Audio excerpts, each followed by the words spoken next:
E aí, pessoal, boa noite. Vou esperando aqui, daqui a pouco o Eduardo tá chegando.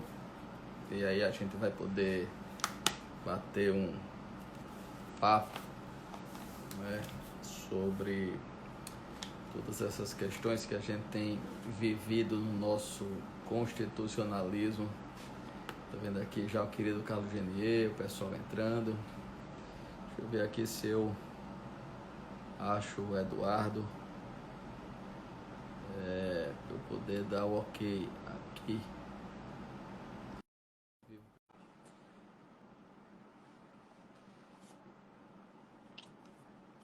E aí a gente vai enquanto tá conectando. Tudo bom, Eduardo? Adriano? E aí, rapaz, tudo jóia? Tudo jóia. Tá me vendo e tá me ouvindo bem? Você também, tá me vendo, ouvindo bem? Tudo bem, graças a Deus. Como é que você tá aí nessa pandemia, rapaz? Rapaz, eu tô trancado. O meu pai e minha madrasta contraíram coronavírus. A gente Ei, passou um perrengue, mas deu tudo certo, nada grave, não precisaram se internar. E eu tenho pais idosos, né? uhum. Como a maioria de nós. Eu tô em Ribeirão Preto, que é uma cidade em que o contágio tem sido alto, Hum. um baixíssimo índice de adesão ao isolamento. Mas estamos vivos. Eu estou resfriado e espero que não seja coronavírus. Estou com o lencinho aqui. O tempo aqui mudou bastante, né? Essa época começa o frio em São Paulo. Embora Ribeirão Preto Eduardo, seja muito quente. aqui em Recife, eu estou em Recife esse período, estou aqui Tá. por causa da Chester, né? Sim. Aqui em Recife também. Embora Maceió também a pandemia tá pegando grande, né? Houve um aumento nesse período. Acho que o pico naturalmente está Sim. chegando. Essa questão do isolamento social, que é uma das discussões do momento, né? Não tanto até no mundo todo, e mais recentemente, Estados Unidos agora tem essa discussão, em alguns estados como o Texas, o povo está indo para a rua armado para abrir tudo, né? Porque há um limite, de qualquer forma, do esgotamento. Que aqui eu acho, inclusive, Eduardo, que anteciparam, administrativamente falado, anteciparam. Eu acho que queimaram largada também. Aí, então, chega agora com esse... Usaram o calendário americano e europeu, tá, Exatamente. né? E quando chegou, esgarçaram muito o emocional das pessoas, né? Eu E acho. agora, em que o pico está chegando, naturalmente, essa história de achatamento da curva, eu não creio muito nisso, não, e os dados empíricos mostram que não. O Genier está dizendo aqui, tem um pessoal, Gal, Luciana, Genier, um bocado de gente aqui, amigos entrando. Bom. Veja, Eduardo, eu quis fazer começando de novo esse dialogando, e aí eu quis começar logo com você. Primeiro pela identidade que a gente tem, a BD Pro, Associação Brasileira de Processo. Segundo, a Bom. sua visão, Eduardo, como juiz federal, mas, antes de tudo, como um jurista, um processualista, alguém que pensa o direito para além do óbvio, para além do direito positivo, um praxista, né, Eduardo, que temos tantos Pois aqui, é. leitores de código. Pois Né? é. Então, com a sua Agora visão nós temos os leitores de jurisprudência também, né? esses são os piores, né? Pois é. E tá difícil acompanhar, viu? Do jeito que a jurisprudência no Brasil é movediça, né? Os caras mudam Pois é. de entendimento como quem muda de roupa. Mas assim, Eduardo, eu queria trocar justamente uma ideia sobre essa fase. E é bom porque tá aí você confinado, com problemas. Essa é a parte ruim. Na família, da questão do próprio vírus. As pessoas, a realidade vai se impondo. E antes, algo que era distante já se torna mais próximo, né? As pessoas doentes e tal. Então, essa é uma realidade concreta, objetiva. O coronavírus, ele gera realmente um drama que não é só nosso, é do mundo todo. É algo que nos deixou a todos perplexos, mudou a forma de ver, de agir, de pensar. Mas aí, Eduardo, a gente está vivendo um momento ao mesmo tempo trágico do ponto de vista do direito, né? E é um pouco sobre isso, né? Constituição, o garantismo processual, que é algo que você... Olha, nossa querida Patrícia Henriques aqui conosco, tá vendo? É algo que você escreve, pensa, e a BDPRO foi criada, muitos processualistas defendendo um garantismo, contra o instrumentalismo, a visão do processo voltada para si mesmo. E aí, de repente, nós estamos vivendo um momento que a crise parece que adensou, não é? Essa crise do direito, caindo para um subjetivismo, para um voluntarismo desbragado, juízes que a partir do próprio Supremo Tribunal Federal, a Constituição perdeu a referência textual, virou um sem sentido, cada um faz o que quer e dispõe dela. Queria começar um pouquinho por isso, Eduardo. Como é que você está vendo, rapaz, diante dessa crise toda, a crise do direito dentro da crise da pandemia?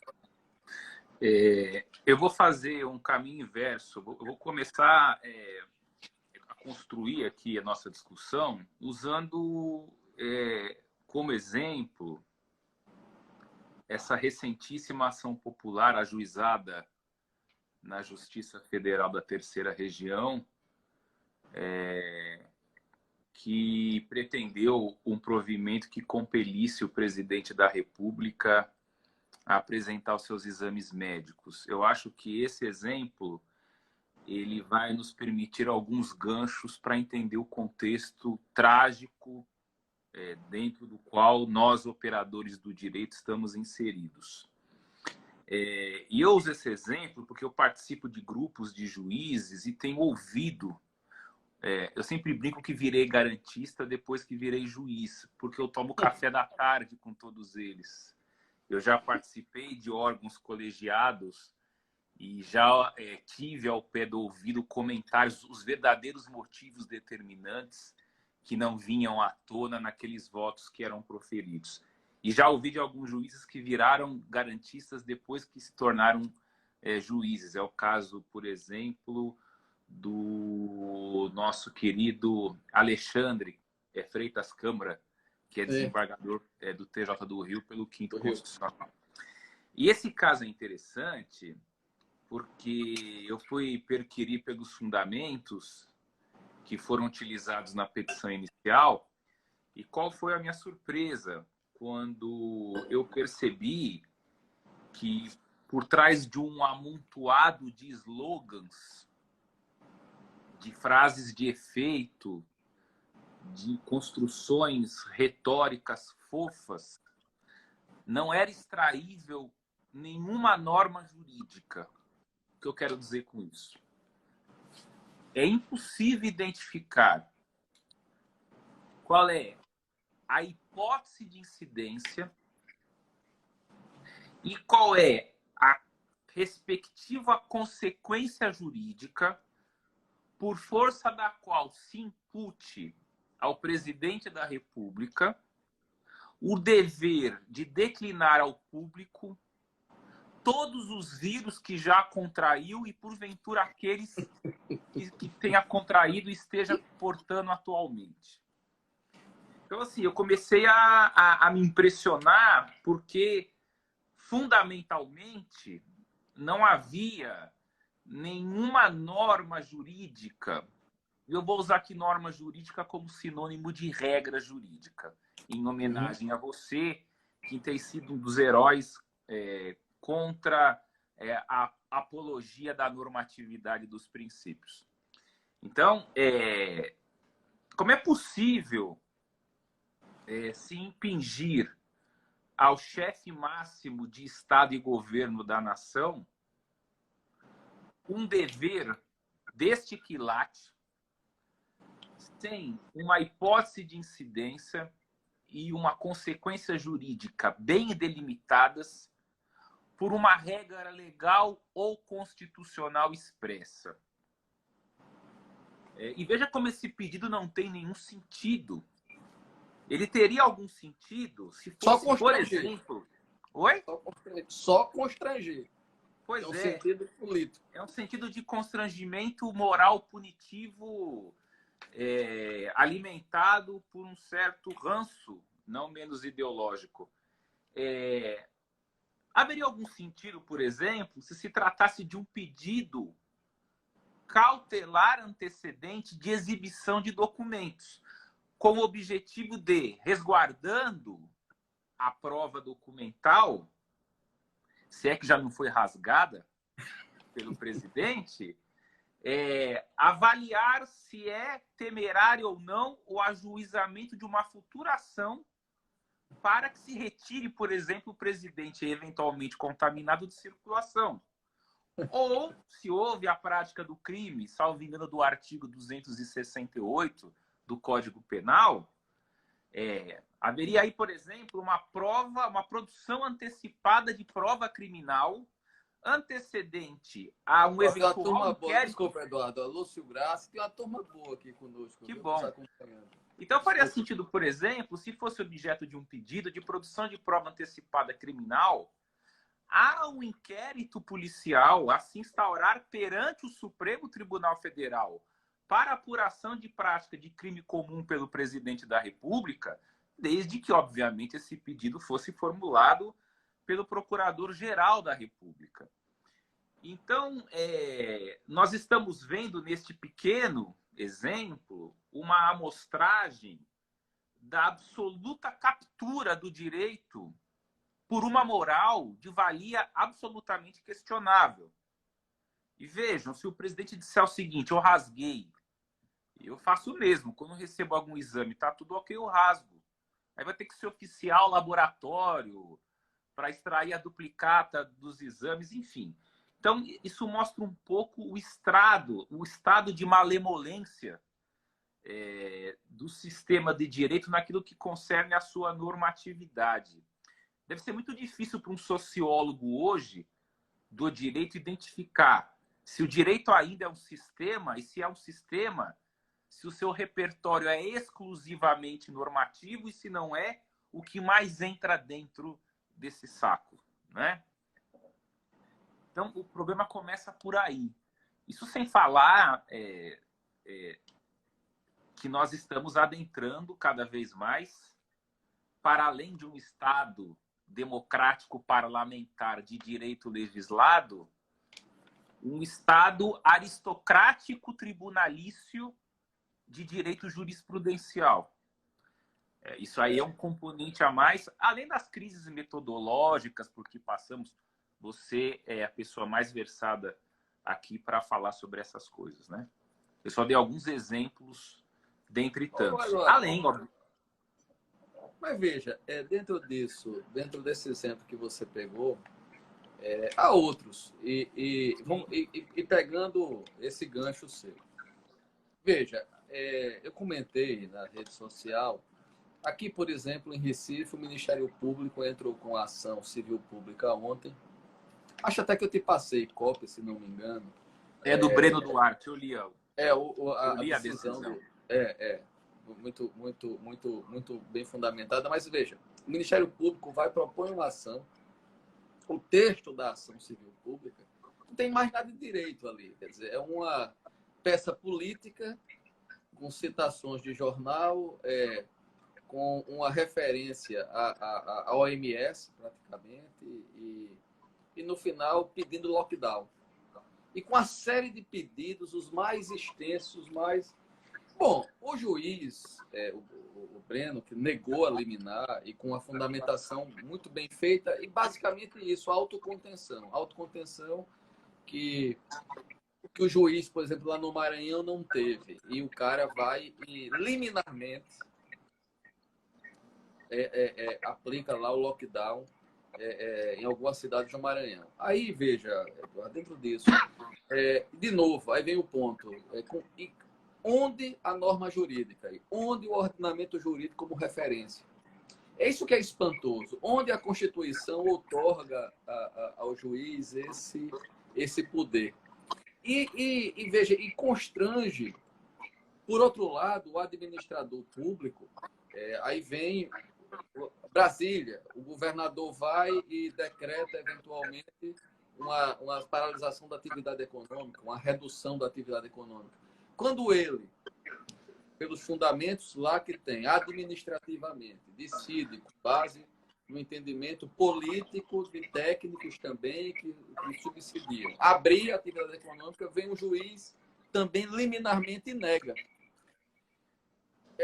Você sempre foi um crítico muito enfático desse voluntarismo jurídico, dessa ausência de lastro. Como é que você vê isso? Porque, veja, você não acha que já chegou na fase do despudor, não? Adriano, eu estava comentando esses dias com um colega. Eu vou usar uma imagem. Talvez ela seja elucidativa.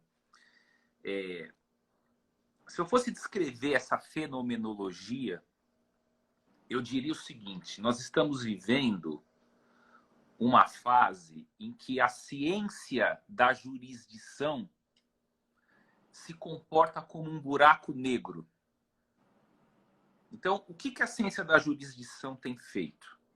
Ela tem usurpado os objetos de outras ciências. Por exemplo, a ciência da jurisdição, há algumas décadas no Brasil, que é uma ciência do poder, tem usurpado, por exemplo, a ciência do processo, capturando a garantia que é constituída contra ela a jurisdição. Então, nós não temos no Brasil propriamente processualistas. Nós temos jurisdicionalistas travestidos de processualistas. Mas a ciência da jurisdição foi além. Ela passou a... Eduardo, sem você perder o raciocínio, para os que estão ouvindo. A sutileza da fala do Eduardo aí do processualista para o jurisdicionalista, a jurisdição como exercício do poder, percebam. Exatamente. É esse o sentido que ele está falando. O poder que absolutiza, portanto, o processo decisório, antidemocraticamente. Pois é. Essa mesma ciência da jurisdição, também há algumas décadas, usurpou o objeto da ciência da administração. E os juízes, como é o caso que nós temos visto recentemente, vêm a pretexto de suprir uma suposta deficiência, ineficiência, enfim, uma disfunção administrativa, vem entendendo que ele é o órgão substitutivo para desempenhar a contento uma função administrativa que não o foi. Então, é a ciência da jurisdição usurpando também a ciência da administração. Que não me deixe mentir o Supremo Tribunal Federal, nós também temos visto a ciência da jurisdição usurpar a ciência da legislação, a legística, a ciência da legiferância, digamos assim. Mas não parou aí. Porque em todos os países em que nós assistimos ao ativismo judicial, há um certo pudor que coloca o ativismo num estado estacionário, do tipo, vamos controlar em maior ou menor medida políticas públicas, eventualmente aqui, ali, pontualmente, vamos suprir uma omissão inconstitucional, legislativa, que não seja claramente um silêncio eloquente do legislador. Há um certo pudor. No Brasil, diz um amigo meu, Júlio César Rossi, nós estamos não mais na fase do ativismo, nós estamos no pós-ativismo. Recentemente, o que nós assistimos, e eu sei que você tem formação tributarista, nós assistimos a essa ciência da jurisdição usurpar o objeto da ciência das finanças. O Supremo Tribunal, há pouco tempo, se intrometeu na escolha discricionária governamental da execução orçamentária. Perfeito. Ou seja, a ciência da jurisdição brincando de fazer ciência das finanças. Há pouco tempo, nós assistimos o Supremo Tribunal Federal criar tipo penal. O próximo passo, Adriano, me parece que esse será o nec plus ultra. É o Supremo instituir tributo cuja competência ainda não foi desempenhada pelo ente federativo correspondente. Eu ainda acho que estarei vivo para ver o Supremo Tribunal Federal instituir, por acórdão do plenário, o tal do imposto sobre grandes fortunas, que é um imposto antieconômico, porque se gasta mais para fiscalizar do que o que se arrecada. Então, assim, eu não sei mais agora qual vai ser o estado estacionário, porque o Supremo está chegando num ponto, como um buraco negro, que tudo que... O Supremo, em particular, e o Poder Judiciário de uma maneira geral, né? O ruim do Supremo no particular é que ele termina sendo referência para os demais. E aí eu chegando já no Supremo, mas antes disso, tem aqui uma série de pessoas que têm entrado e perguntando sobre os decretos de governadores, enfim. E aí o reflexo disso na jurisdição está aqui até o Yuri Brandão. O Yuri, um abraço, que fez inclusive um belo texto na rede social sobre esse assunto e até indicou essa nossa conversa. Eduardo, veja, se de um lado a gente está falando dessa jurisdição que ela própria tem o ativismo e ela própria, a despeito do que o próprio poder público, o poder executivo, no centro de competência caminha, ela passa a ter esse ativismo, mas também nós temos visto um outro aspecto. Quando o poder executivo ele tem editado decretos limitando a atividade econômica, limitando o direito de ir e vir, em face da pandemia, inclusive, ao limitar o direito de ir e vir, e de certo modo já se fala agora em contenção até da liberdade de expressão. Tem governadores querendo editar normas, ou mesmo através de leis, não só ele, através de ato executivo, limitar até sob o pretexto de que seriam informações ou desinformações feitas por pessoas aplicando multa e censurando. E o judiciário, quando chamado e quando questionado, o judiciário simplesmente se despede da sua função de, em defesa da Constituição, fazer o controle desses atos, quer legislativos e, sobretudo, quer administrativos. Aí eu lhe pergunto, como é que você... e aí o garantismo não só processual, mas também o garantismo constitucional mesmo, densidade constitucional. Eu lhe pergunto, como é que você enxerga, você também como juiz, como é que você enxerga esses atos que nos roubaram o direito de... as garantias e direitos fundamentais? Lá do artigo 5º, de repente, por atos, inclusive, de prefeitos sendo violados e o judiciário, quando não é artífice disso, é omisso. Como é que você enxerga isso? Eu vejo axialmente dois problemas.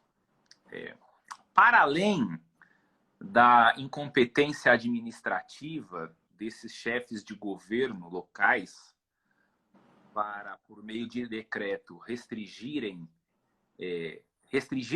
eu vou dizer mais, solaparem o núcleo fundamental de direitos, o núcleo essencial de direitos fundamentais, nós temos atos materialmente desproporcionais. Eu acho que nós estamos vivendo uma época propícia para reestudarmos o modo atrabiliário como importamos da Alemanha os tais juízos de ponderação.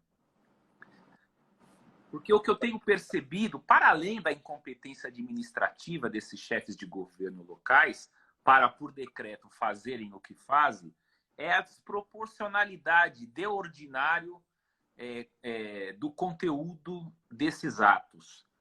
Nós precisamos lembrar que o tal princípio ou postulado, eu não vou aqui entrar nessa discussão, você vai conversar com o papa do assunto, que é Humberto Ávila, mas então me apropriando da dicção dele, nós temos que nos lembrar de que o postulado da proporcionalidade surge na Prússia justamente no direito administrativo policial, né? Ou seja, como um mecanismo, uma técnica, ou um princípio, ou um postulado de contenção de excessos do poder. E não como se faz no Brasil, em que se criam deveres para o cidadão e se dele retiram direitos a pretexto de se fazer juízo de ponderação. Não é? Não sem razão, quando o Supremo Tribunal Federal nos idos dos anos 1990, tinha que resolver como se pré-questionava o princípio da proporcionalidade, ele mencionou que o dispositivo, que era o habitat constitucional da proporcionalidade, era o inciso 54 do artigo 5º. Ou seja, era um desdobramento do devido processo legal na sua dimensão substancial. Então, o que o Supremo estava dizendo, em outras palavras? A proporcionalidade é direito individual, é garantia de liberdade do cidadão contra eventuais excessos incorridos pelos exercentes do poder. Esse é o locus, esse é o espaço é o espaço orbital dentro do qual se movimentam os juízos de proporcionalidade. E esse é um momento ideal para a gente voltar a estudar isso. Porque importamos mal a ponderação alexiana, nós importamos ela pela metade, porque há uma acoplagem sistêmica entre a teoria alexiana da ponderação e a teoria alexiana da argumentação jurídica. São dois modelos teóricos que se acoplam funcionalmente. A gente desacoplou e o que importou mal. Então, eu vou dar alguns exemplos aqui de desproporcionalidade desses atos e decretos de governantes locais. Atos que proibiram, e atos até judiciais, que proibiram as tais carreatas. Sim. Esse é um exemplo crasso das desproporcionalidades desses atos, não é? Como nós bem sabemos, a proporcionalidade serve para evitar, em última análise, os excessos dos atos do poder estatal. E como é que você faz isso? Né? Você, no momento pré-normativo, você não vai, como eles fazem, eles constroem a norma pós-causa, né? Ex post factum. Então, já começa a mostrar que não é bem norma porque não tem um fenômeno incidencial prévio, né? Então, você faz o quê? Você adentra os motivos determinantes que ensejaram a criação daquele ato e vê se há alguma colisão de direitos fundamentais. E, de repente, se depara, como é esse caso da carreata, com dois. De um lado, o direito à saúde e, do outro, o direito à livre manifestação do pensamento. Ora, o que faz a ponderação? Ela não vai dizer qual dos dois bens jurídicos é o preponderante, porque essa escolha não cabe a quem controla. Essa escolha é indevassável de quem é controlado. O papel do controlador é dizer: houve uma supressão ou uma restrição desproporcional daquele direito fundamental que cedeu mais um pouco. Então, no caso das carreatas, qual seria a solução menos restritiva ao direito de livre manifestação? Simples. Garante-se a carreata, cuidando-se, porém, para que não haja aglomeração de pessoas fora de seus veículos automotores. Nada mais, nada menos do que isso. Então, o que nós estamos vendo é uma amostragem que espero venha a render muitos livros, revisando essa balbúrdia que virou o juízo de ponderação no Brasil, que afasta regras sem lhes declinarem constitucionalidade, escolhe uma norma em detrimento da outra, negando vigência, enfim, é um espetáculo de arbítrios, né? Mas você há de convir aí, Roberto, veja só, Eduardo, é que no final das contas, os princípios que você sabe, você mesmo frisou, eu estou escrevendo, parei um pouco, mas o meu livro defende justamente os princípios não como norma, mas como artefato retórico que visa justamente através da argumentação e da hermenêutica aplicar a norma pré-existente, e essa sim vinculativa, e essa sim autoritativamente aplicável pelo judiciário, mas não cabe ao juiz criar ex post facto norma e ainda mais desarrazoada como essa. No fundo, o que se verifica aí é que terminam o postulado da proporcionalidade ou a utilização de princípios para zerar qualquer densidade normativa prévia E o juiz, ou mesmo até em alguns casos o administrador, desses decretos, criarem, sem qualquer fundamento de validade, normas restritivas e ponto final. E por vezes, com viés político. Porque, veja, essa questão das carreatas, falar em saúde pública, o cara dentro do carro, eventualmente sozinho, onde é que está a violação? Então, no fundo, o que ele está antagonizando é com o quê? Com o exercício da liberdade de expressão. Com esse exercício se insurgir ou questionar contra. Sim. Eu tenho algumas confissões. Eu tenho conversado com alguns colegas de outros ramos, inclusive da justiça, e confessadamente eles me declaram que acham correto esse tipo de medida judicial, porque ela pedagogicamente coloca no lugar os tais bolsominions. Então você já percebe a inclinação ideológica que está por trás disso. Luiz vira um pedagogo. Eu não estou aqui a defender o político A, B ou C. Eu nunca tive nenhum pudor em me autodeclarar um homem de direita, sou um homem de direita liberal conservadora. Não me vejo perfeitamente representado no presidente da República. Então, tenho posições favoráveis e contrárias àquelas que ele toma. Eu estou aqui falando de direito, né? E, portanto, de autocontenção judicial, que a mim me parece, de todas os atributos que o juiz deve cultivar, esse, para mim, é o mais excelso. Isso resume o que é o juiz. O que a gente, no fundo, aí você vem nos seus textos, inclusive, veja, você deu uma entrevista ao Conjur lá atrás, em que você já falava, muito antes disso, dessa discussão aqui, nossa, e em defesa do garantismo, e que você fazia aquela crítica ao artigo 489, parágrafo 2º do CPC, de 2015, a tal colisão entre normas. A possibilidade do juiz, inclusive, quer dizer, em vez de nós estarmos fazendo a dimensão do peso nos tais princípios, mas entre normas, e portanto, como se pudéssemos ter duas normas antagônicas no sistema de igual hierarquia como válidas. E, portanto, como aplicáveis, e uma podendo subsistir, mesmo não sendo aplicada. E, portanto, na verdade, o que estava se embutindo já no CPC nada mais era um aprofundamento do juiz ter a sua subjetividade se colocando acima do próprio ordenamento jurídico. E aí também uma outra crítica que você faz nessa entrevista, que vale para o que nós estamos vivendo hoje também, de certa forma, ao criticar o regime novo, você já estava, parece que antevendo os riscos que nós estamos vivendo. A iniciativa probatória do juiz. Quer dizer, o juiz, ele, na verdade, em nome da publicização e da instrumentalização do processo, você quebra o garantismo e o juiz passa a ser o ator principal do processo, o dono das provas do processo. Ele passa a ter iniciativa probatória.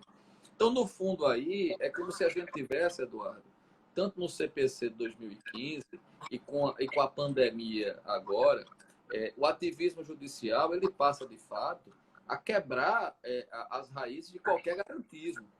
Né? Quer dizer, hoje se torna muito mais necessário o garantismo e aqueles que têm a coragem de defender, como você, como todos que fazem parte da BDPRO, quer dizer, porque fora do direito não tem salvação. E o que a gente está vendo hoje, na verdade, é o abuso.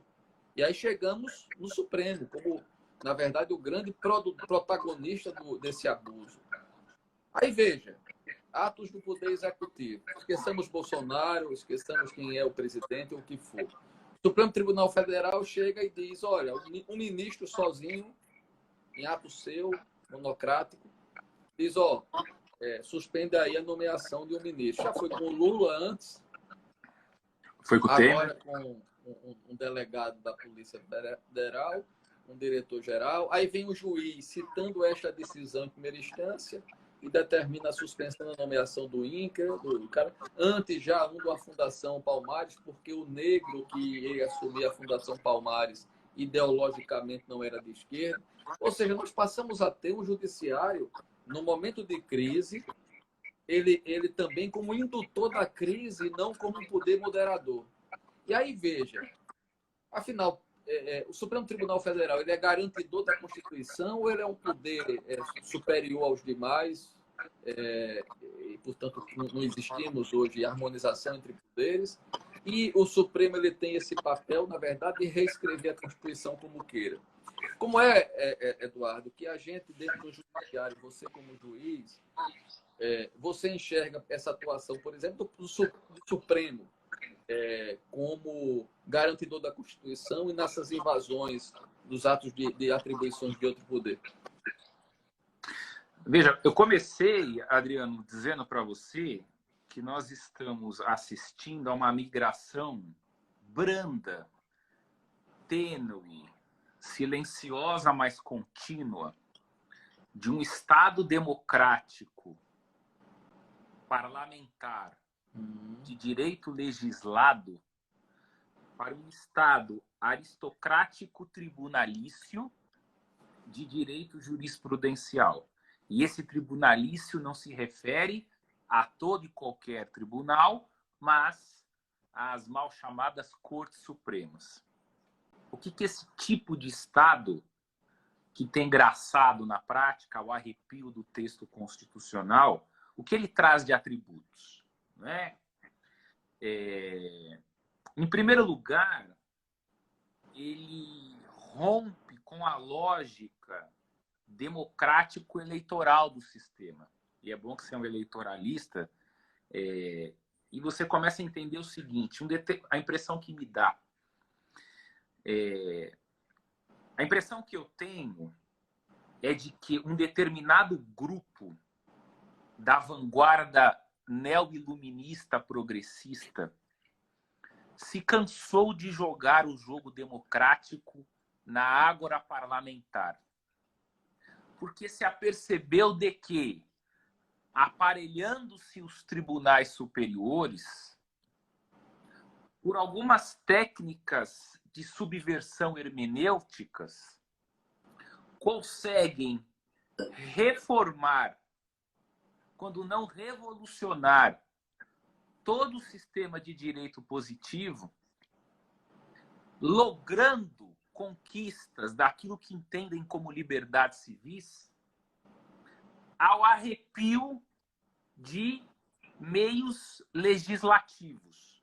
Então, resumindo, o caminho é mais curto pela via dos tribunais superiores do que pela via parlamentar. Em lugar de você convencer 81 senadores, salvo engano, 513 deputados federais, 500 e alguma coisa, é mais fácil convencer 44 ministros, 11 do Supremo e 33 do STJ. Então, eu sempre brinco com alguns alunos, vocês querem saber a serviço do que isso está? Sigam o dinheiro. Não é? Porque, veja, esse tipo de Estado aristocrático jurisprudencial, ele vai servir a dois tipos, basicamente, de grupos.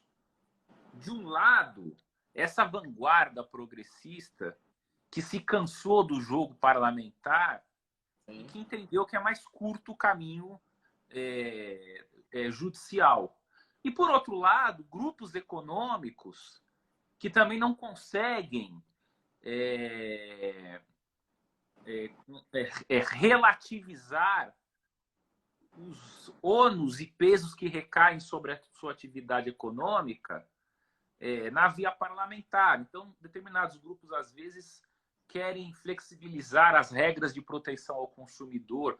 É muito difícil mudar o Código do Consumidor no Congresso Nacional, mas talvez se eu conseguir capturar quem interprete, dê a última voz sobre o Código do Consumidor, fica muito mais fácil.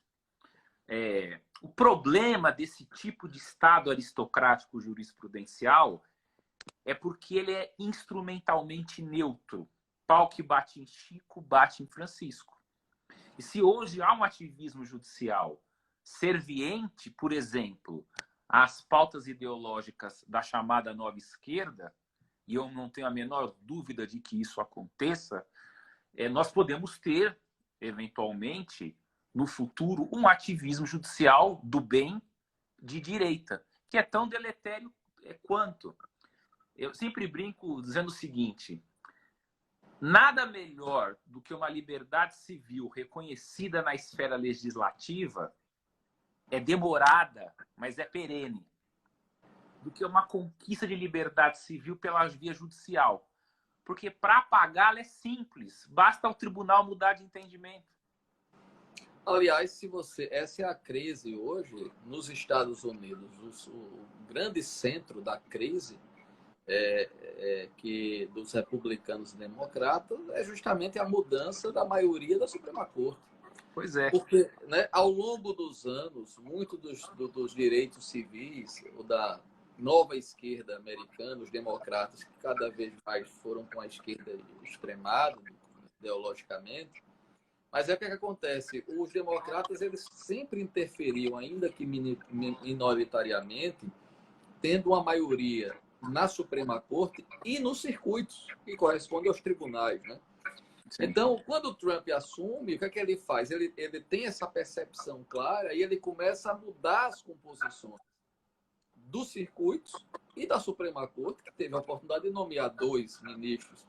E aí já se rediscutem, portanto, como agora a discussão do aborto que voltou, como provavelmente a discussão do casamento, do chamado casamento gay vai voltar. E essa percepção aqui no Brasil, quando o Barroso assume, ele claramente manifesta isso, com uma pauta de esquerda, não é, para a Suprema Corte e o próprio Judiciário se desvalendo do parlamento atuar. Aí é que está um dos... Mas no Brasil, o grande problema disso também, Eduardo, que a gente percebe, é que, afora o aspecto ideológico, nós temos na Suprema Corte, na verdade, 11 cortes. Esse é que é o drama ainda maior. É que você nem bloco você tem. Você não diz assim, olha, essa corte do ministro tal, como nos Estados Unidos, a Suprema Corte do Justice. Não, aqui não tem isso. Aqui são 11 cortes. Cada ministro é uma corte. É uma ideia diferente, é uma visão de mundo diferente. E isso torna uma roleta russa hoje o que a gente está vivendo. Agora, qual é o drama? É onde eu insisto, é que se essa era uma realidade palpável, já contra a qual se insurgia, e você vem já há algum tempo escrevendo e discutindo isso no campo de processo, o constitucionalismo se coloca sempre perplexo diante disso, mas o que acontece? Hoje, numa pandemia, numa crise dessa, é quando isso se torna ainda mais irracional. Total. Aí é que é angustiante, Eduardo. E é angustiante porque nós estamos entregues a um governo de toga, e um governo de toga, obviamente, que não dará conta de nos levar a um caminho de salvação num momento como esse. É importante notar que, como eu disse, com esse excesso de politização do judiciário e essa judiciarização da política,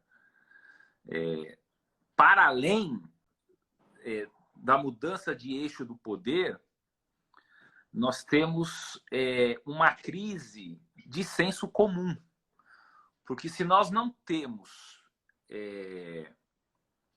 critérios de julgamento intersubjetivamente compartilhados e claros, o direito fica entregue às hienas.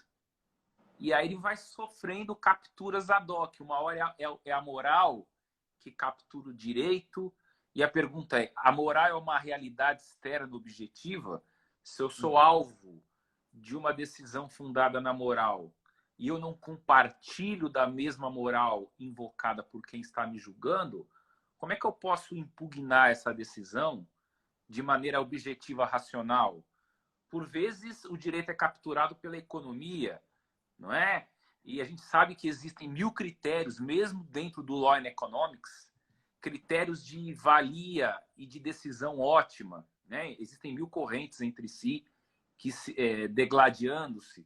Então, em outro momento, o direito é capturado pela política. Então, para além de uma aristocraticização e uma jurisprudencialização do combalido Estado de Direito, nós temos um problema dentro do direito, que é o seu esgarçamento, as suas tripas de fora, o seu Estado combalido e a incapacidade que ele tem hoje de resistir a essas capturas exógenas. Então, como é que fica a vida em sociedade? De uma certa forma, eu já escrevi sobre isso, eu acho que esse momento ele é importante porque ele traz aquilo de que o Lênio gosta muito de falar, que é o problema do sujeito da modernidade. E é o sujeito da modernidade doentio. O ser humano tem uma dificuldade enorme cada vez mais de entender que há uma realidade objetiva externa a ele. E o juiz, como sujeito da modernidade, não consegue entender. Ele não consegue entender que existe um sistema normativo que o antecede, que está fora dele. E que o direito não é co-constituído, nem omniconstituído por ele, intérprete e aplicador.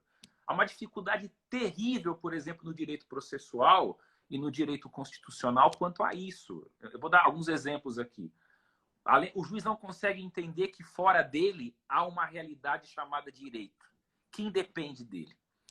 Ele não consegue entender, por exemplo, que os elementos de prova num processo têm um valor objetivo em si próprio e que o valor da prova não acontece nele, juiz. Acontece fora. E é óbvio que a constrição pública da discussão intersubjetiva é que vai levá-lo mais ou menos a descobrir qual é o valor adequado, correto daquela prova. O juiz tem dificuldade de entender que o procedimento estabelecido para ele em lei é externo e não depende dele, mas ele não consegue se conter. Então ele se apropria do procedimento que é criado contra ele para manietá-lo e o flexibiliza. É a maldita flexibilização procedimental. Então o que nós vivemos hoje, ou o juiz não se contenta com o desempenho externo das partes. Ele acha que ele tem que contribuir em maior ou menor medida para que aquele que tem razão ganhe. Ele não consegue aceitar a autonomia funcional da parte dos advogados em juízo, porque o sujeito da modernidade acha que no todo, em parte, aquele desempenho depende dele. Isso acontece, por exemplo, no Supremo Tribunal Federal. São 11 sujeitos da modernidade ali, que não conseguem entender que o direito constitucional independe da vontade e da consciência daqueles senhores. Então, o que está acontecendo? Numa comunidade de bilhões de sujeitos da modernidade, em que cada um se acha co- ou omniconstituinte da própria realidade que o cerca, não há senso comum. Então, qual é a única possibilidade, e veja a tentação de se obter um senso comum, é se apostar no ativismo judicial ou num realismo jurídico de quinta categoria. Já que ninguém se entende, então alguém, sem legitimidade democrática para tanto, vai dar a última palavra e se aposta nos tais tribunais ou cortes supremas. É isso que a gente tem visto. Ou seja, isso é a ruína do direito como ciência. Para que fazer a ruína da própria democracia. E, ao fim e ao cabo, da própria democracia. A democracia. Quando eu escrevi tanto teoria da incidência como uma crítica retomar o pensamento do Pontes de Miranda e uma crítica ao pensamento do Paulo de Barros Carvalho, um dos aspectos que eu fiz questão de ser muito crítico é justamente essa visão do intérprete como um instituidor da norma. Esse foi um grande desastre que entrou na academia brasileira, quer dizer, da teoria analítica de Carisse Italiano, a deturpação do pensamento do Alex levado ao extremo na visão. Engraçado o acasalamento com o Milwaukee que fizeram, aquela misturada, como se fossem um complementar o outro. Não é? E, no final das contas, No texto que eu escrevi sobre a descritividade, que é o capítulo 1 do meu livro dos Princípios da Norma, que eu falo da natureza algóica, ou a algoicidade da norma jurídica, que é justamente esse ser algo aí que não me pertence. Sim. Existe uma tradição, e Gadame nisso é muito rico no Verdade e Método, existe uma tradição que me antecede, na qual eu estou inserido. Eu simplesmente não crio do nada. E essa é o grande problema dessa queda de densidade democrática da Corte Constitucional Brasileira, em particular, essa percepção de que eles olham para a Constituição como, na verdade, não como texto, mas é como um texto dotado de significação. Que eu vou lá, encontro esse algo aí, quero,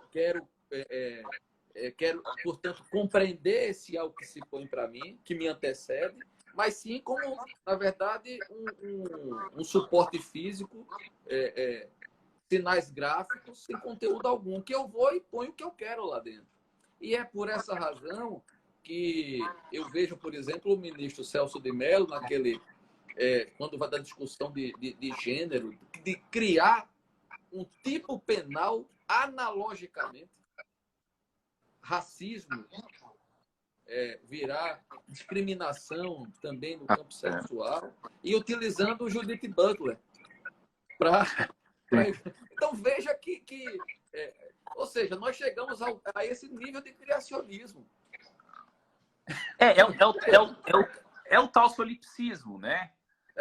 A realidade externa só existe enquanto eu penso nela, né? Ela se dá enquanto ela está sendo pensada por mim e só dessa maneira. Eu crio. Eu acho até que eu sugiro isso a quem quer se candidatar à carreira de magistrado, que se resolva, caso tenha capacidade criativa, no campo das artes plásticas, da música, da pintura, porque o habitat do juiz é o reduto tedioso da legalidade. Boa definição. Não é uma atividade para quem goste. Não é uma atividade para quem goste de sentir frio na barriga. Se você gosta de aventura, se você tem um ânimos persequende, vá para a carreira de delegado de polícia, eventualmente se torne um promotor de justiça, embora sobre os membros do Ministério Público recaiam os pesados encargos da imparcialidade, embora a maioria deles se esqueça disso, né? O promotor também há de ser um agente imparcial, não sem razão. Se opõe a eles causas de impedimento, suspeição, ao promotor natural, enfim, né? Então, o sujeito que é magistrado, ele tem que entender que a carreira dele é uma carreira melancólica, solitária, circunspecta, isolada. Ele é um homem que não vai ficar rico, vai ter uma vida digna, modesta, mas as contas têm que estar sempre equilibradas, senão não consegue sequer levar os filhos para Buenos Aires, né? Não dá. Então, não dá. Então, é uma carreira que, de certo modo, ela tem um quê de missão, mas é uma missão anti-heróica, porque é um herói sem arroubos. E qual é o grande heroísmo do juiz? É o heroísmo e a coragem de se autoconter, de refrear os impulsos das suas ancestralidades, das suas animalidades. Porque, ao fim e ao cabo, as duas grandes tarefas de um juiz é lutar, e é uma luta agônica, porque ela nem sempre, ou quase sempre, é incompleta.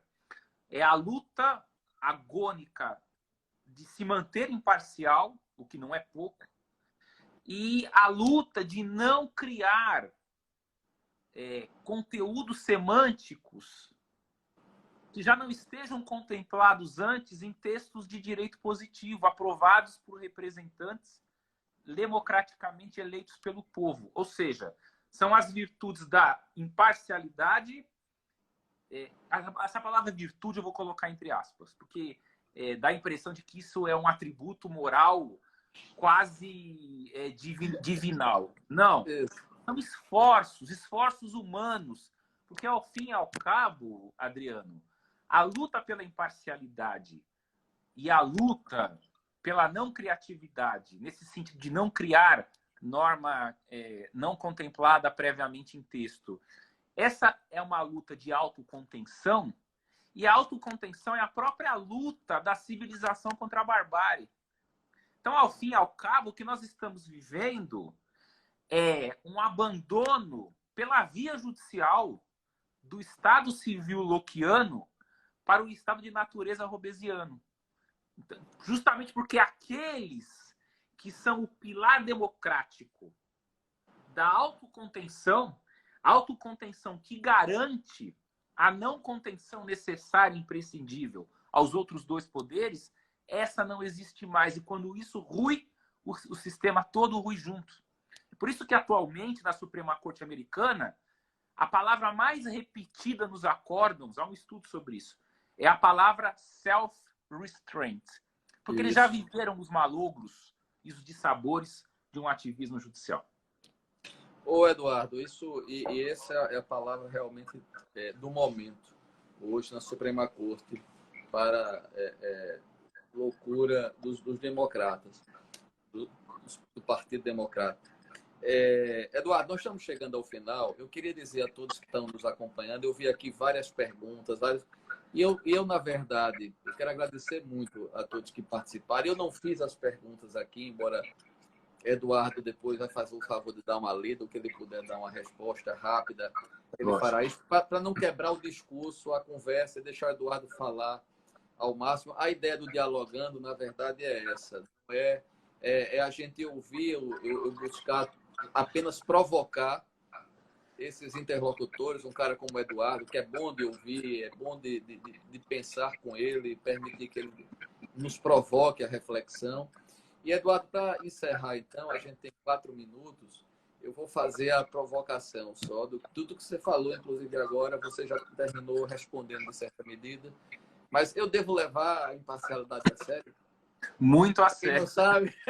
Para quem não sabe, é o livro do Eduardo e a tese de doutorado dele. Como é? Leva a sério mesmo? Eu tenho ele aqui, ó. Aê! Tá na segunda tiragem, a primeira, graças a Deus, acabou em um mês. Isso. Saiu a segunda, tá quase acabando. Isso. Então devo levar a sério mesmo. Muito. Eduardo, olha, obrigado mesmo. Prazer imenso revê-lo. A quarentena está nos proporcionando aí esse espaço. Vamos Demorou, mas conseguimos, né, querido? Conseguimos. Aí você estava prometido. Aí por isso eu quis logo começar com você. A primeira, descer logo com você, porque... Mas agora a gente precisa criar um outro ambiente para você falar mais do que eu e eu mais ouvir falar. Porque a gente tem muito a aprender com você. Esse espaço aqui é muito legal. Eu queria agradecer a todos que acompanharam. A gente está encerrando mesmo aqui, já estou vendo o relógio apontando. Mas, Eduardo, olha, do fundo do coração, fique bem você, sua família toda. Obrigado, a todos que estão nos assistindo, obrigado por terem acompanhado. Vocês viram, o Eduardo tinha que ser, de fato, nos ouvido, porque é um cara que vem pensando o processo, o garantismo, para além de uma visão retrógrada que é muito comum hoje. O Eduardo tem pensado, não só ele, como muitos processualistas estão aqui nos acompanhando, o pessoal da BDPRO, o Roberto, toda uma turma que tem tido a coragem de pensar o processo, inclusive criticando o novo CPC de há muito, mostrando as incongruências, os retrocessos em alguma medida. E não é fácil ir contra a corrente. É o que você tem feito, Eduardo, com muita coragem e com uma grande virtude, que é fazer pensar, fazer refletir. E isso a gente precisa muito. Então, eu queria mais uma vez te agradecer. Obrigado, querido. Um grande abraço. E não esmoreça, viu? Eu sou seu fã, adoro seus posts no Facebook. Sempre que posso, acompanho, curto. Você sabe que eu tenho você em alta conta. Você é um dos poucos caras a quem eu imputo a qualidade de gênio. Obrigado, eu não sou de rasgar elogio, mas caras como você, o Roberto, enfim, são caras que eu tenho em altíssima conta. Muito obrigado. O convite é muito honroso. Fico muito feliz por essa oportunidade. Abraço. Minha gente, boa noite e abraço a todos. Tchau, grande abraço. Tchau.